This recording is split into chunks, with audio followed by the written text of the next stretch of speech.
Bonjour Richard. Bonjour Jean.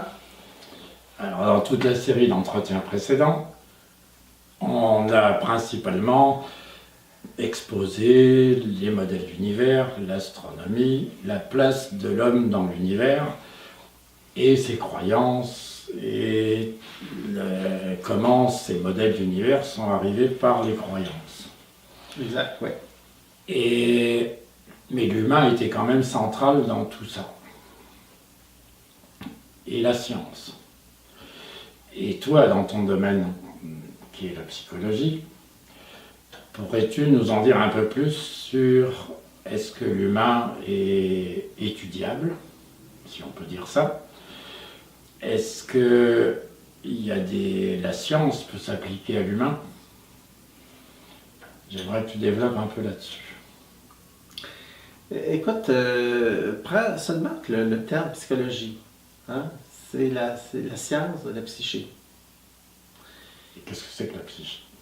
La psyché, c'est l'ensemble des mécanismes qui permettent de comprendre les comportements humains.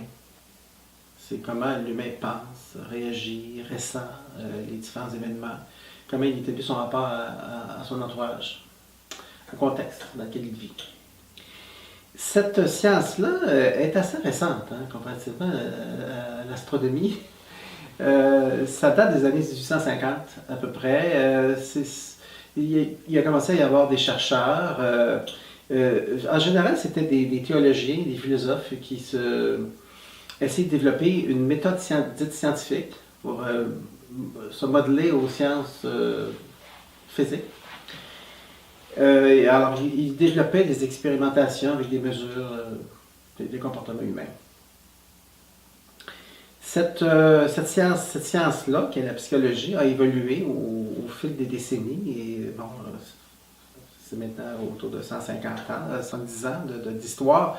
Je dirais qu'il y a eu deux grands courants. Un courant dit scientifique avec des mesures qu'on peut nommer behaviorisme. Avec les gens, ils connaissent probablement Pavlov, le chercheur Pavlov, avec des expériences sur les chiens. D'autres, il y a eu des recherches sur les rats. On conditionnait les rats à suivre un labyrinthe. On récompensait ou on punissait avec un choc électrique le rat.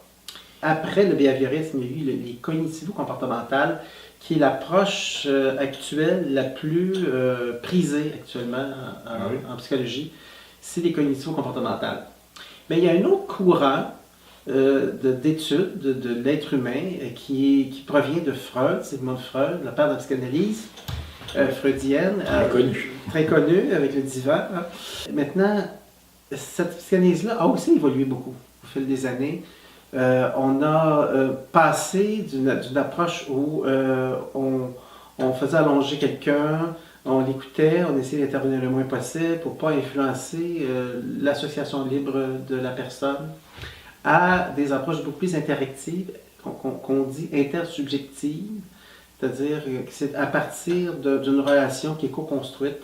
On va y revenir, c'est des termes pas simples à comprendre, co-construite, que la personne évolue en un échange orienté sur le client, mais qui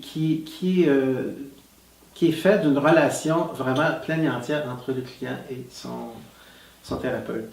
Mais d'après ce que j'en ai compris de ce que tu m'avais dit, il me semble que vous êtes basé que vous voulez vous baser sur une science et que vous faites des rapprochements avec la physique. Est-ce que tu peux... Oui, effectivement, actuellement, le courant de pensée le plus avant-gardiste introduit ou enfin s'inspire de la complexité, qui est un concept de la mécanique quantique, de physique quantique qui est d'Einstein, de la complexité.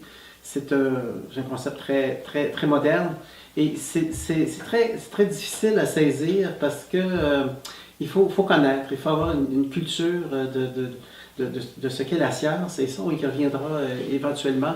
Mais pour comprendre ces concepts-là modernes, il faut faire de l'histoire, il faut revenir au tout début. qui est la théorie de Newton, qui a changé profondément toute la manière de penser l'humain. Ah ben, j'espère que tu vas nous développer ça dans le prochain entretien, j'espère. Oui, certainement. Je veux dire, on abordera, on élaborera un nouveau thème autour de ça. Merci. Eh bien, à très bientôt.